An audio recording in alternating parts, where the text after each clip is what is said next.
Mientras las guerras internas dominen como el típico conflicto de hoy día, al mismo tiempo se internacionalizan, ya que los países comparten y dependen de las relaciones económicas y políticas con otros.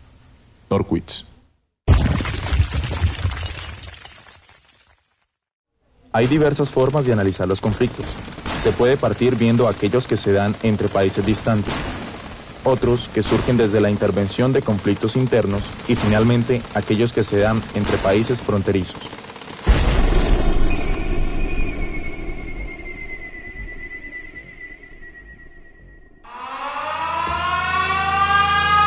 Solicita a los hombres mayores de 15 años que se reporten para reforzar fronteras. Detente, tuerca. El conflicto entre Venezuela y Colombia viene desde mucho antes del 2005, más o menos desde la disolución de la Gran Colombia. Pero para ese tema tenemos a alguien que nos va a hablar mucho mejor.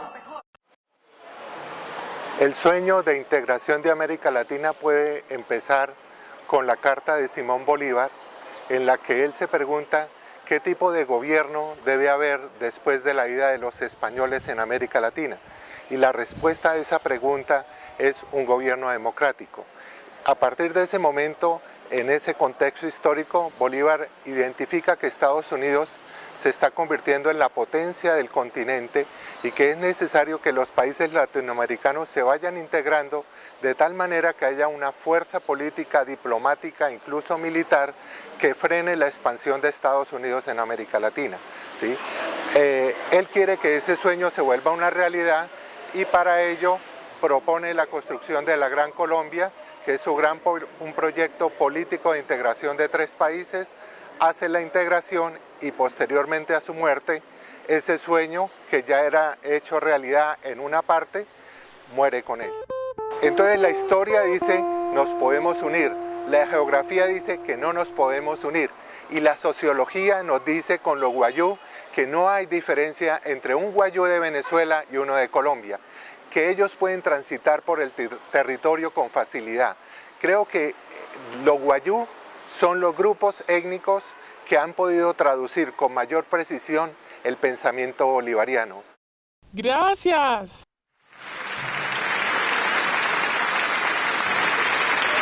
Felicitaciones, tuerca. Pero no solo es necesario conocer la historia para comprender el conflicto, es necesario también entender cómo repercute en la sociedad. ¿Ah? Déjame darte un ejemplo. La población santandereana se ha visto afectada en su calidad de vida a partir del conflicto entre Colombia y Venezuela. Mejor dicho, obsérvalo. Cúcuta es una ciudad donde el comercio, la propiedad raíz y el turismo ha sido el soporte de su economía. No obstante, desde el comienzo del conflicto entre Colombia y Venezuela, ha ido restringiendo su dinámica comercial hasta el punto de cambiar la vida de sus habitantes. Pero no solo la frontera se ha visto afectada. A 189 kilómetros de distancia se encuentra la capital de Santander, Bucaramanga, reconocida por sus bellos parques y por su calidad industrial, que también se ha deteriorado.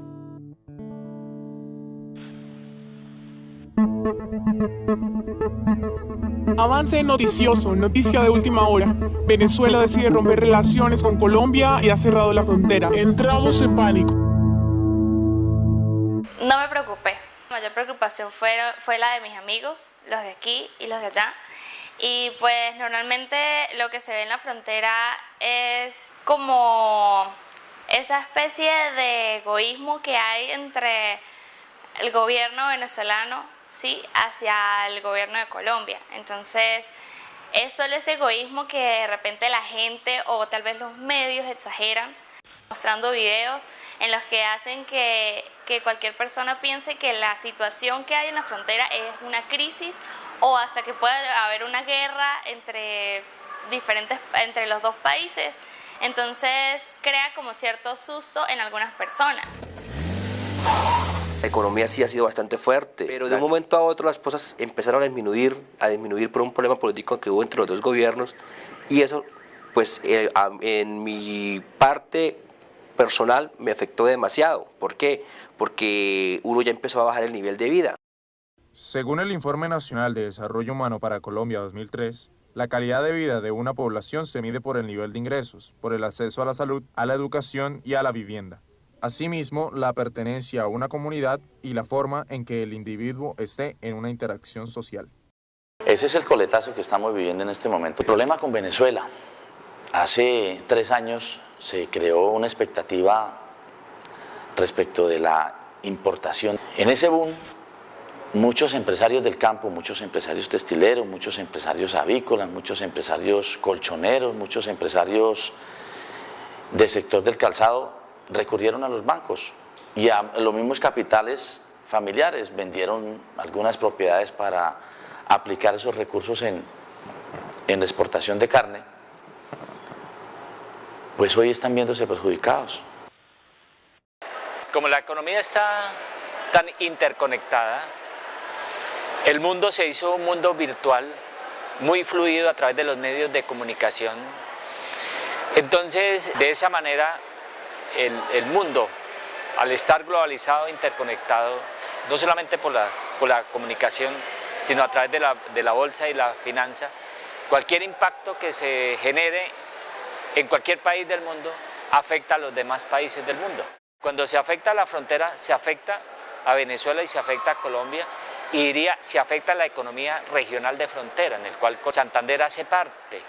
A pesar de todo, nosotros estamos al lado, o sea, es un país que necesita del otro, el otro necesita. No veo como ese por qué tiene que existir tú colombiano, yo venezolana y ahí.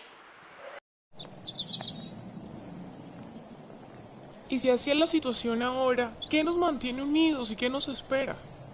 Ahorita tenemos la ilusión, desde hace 2 meses, que el presidente Santos y Chávez se reunieron y dijeron que las relaciones las iban a arreglar, ¿sí? y supuestamente quedaron arregladas para que nos pagaran una deuda que tenemos aún pendiente, ¿sí? Desde el año pasado, que no nos han pagado las últimas exportaciones. Si se vuelve a trabajar algún día con Venezuela, en mi caso, si lo hago con cartas de crédito, pagos a la vista, ya que haya algún respaldo bancario o algo. Pero ya que un mercado así, como decimos aquí los santandereanos, de fiar, da con Venezuela, no, porque no es un socio comercial. Es bueno venderle, pero no es un socio comercial estable. Me parece que la política está equivocada. Los que están ejerciendo el poder están equivocados. Y hay, tanto en Colombia como en Venezuela, unas oligarquías que protegen o intentan mantener una cuota de poder. Yo pienso que tenemos que impulsar más bien ese carácter regional. Nos unen más cosas que lo que nos separa. Siendo nuestro país un país político, vemos un futuro incierto.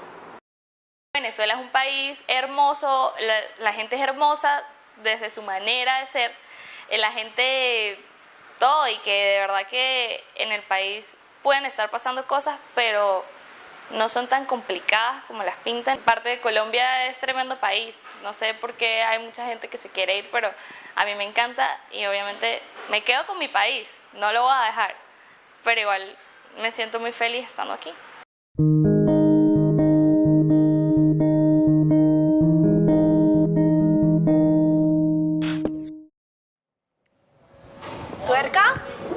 Tuerca.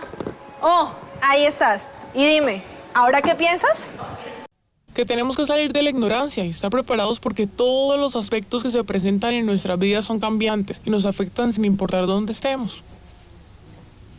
Claro, Tuerca. Así como Santander, otros países se pueden ver afectados por el conflicto. Por ejemplo, el conflicto árabe-israelí tiene un coste aproximado de 12 billones de dólares, que podría ser utilizado para el desarrollo de su economía y así mejorar la calidad de vida de sus habitantes. Bueno, mientras tanto yo seguiré preparado y esperando novedades, cubriendo mi turno de vigilar la frontera. La mayoría de conflictos nacen de la lucha de un colectivo por territorio, poder o religión principalmente. Pero hay conflictos que con el tiempo se vuelven individuales y continúan sin medir las consecuencias que afectan la calidad de vida de quienes representan.